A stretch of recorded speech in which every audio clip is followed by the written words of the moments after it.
Remarkably, he has 20 league goals in 12 consecutive seasons. With 3 games to go, would you back against him? Well, it's going to be difficult, obviously, but again, we saw it, the finish tonight, even a goal last week against Arsenal.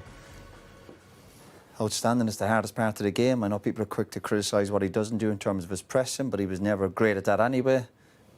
He's the greatest at what is the hardest part of the game, is putting the ball in the back of net. He didn't. Was that his only chance tonight, really? You see the chances that Chelsea were creating. Imagine if he was in the Chelsea team, he'd probably get 50 goals. He's in a poor Man United team. We aren't creating many chances for him, and he's producing. Even the pass tonight, listen, it was the touch, it was his movement, and as I said, as soon as he gets it, you just turn away, you just know it's a goal. That's how good he is. Well, remember the suggestion originally was that Manchester City wanted him, and Manchester United came in very late to take the deal. Well, but that can happen sometimes in transfers. Sometimes deals are obviously late in the making. But in terms of teams that create chances for you, what do you think his impact would have been at Manchester City? Well, Man City are doing OK without him. You know, they've recovered. I think that's fine. You've got to get the right personalities into your team. But I think what he's done at United, considering the season they've had, and I know there's other bits he could have done better. I think his leadership could have been certainly better when they've been up against it. But in terms of, obviously, goals, and that's what he came here back for. You know what? Big personality. He's not one of these players like a few years ago where he's beating people. He is really dependent on people getting the balls in the right areas.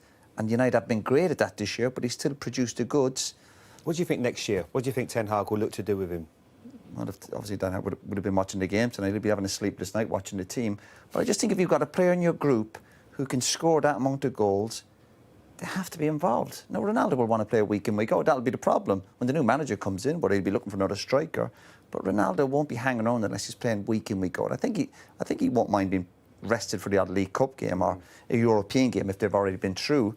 But we saw his disappointment going back a few months when it was Chelsea and it was a City and then injuries were popping up, you know what I mean? But I think he wants to play a week in, week out, and that'll be the problem for the manager because he'll probably look at him and go, no, I probably have to rotate you in certain games. We talked about the style before the game, Roy, and we're trying to work out exactly what we'll get from Erik Ten Hag, but it seems like the evidence is there that he wants a team that's going to win the ball at the top of the pitch. Now, if that's the case, is Ronaldo going to be the man for him? Well, that's one of the biggest decisions the manager will have to make, because, of course, he'll have to look at the bigger picture. He'll have to look, how can United get back to competing with the top teams?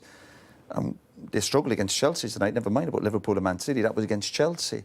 So that's the manager's biggest challenge, working with these big personalities, as brilliant as they are. He still has to get a team that can compete. And if that is high pressing and win the ball back, Ronaldo is not good at that. But I still think you can have Ronaldo in your team and have other players who can do that. You can have the legwork.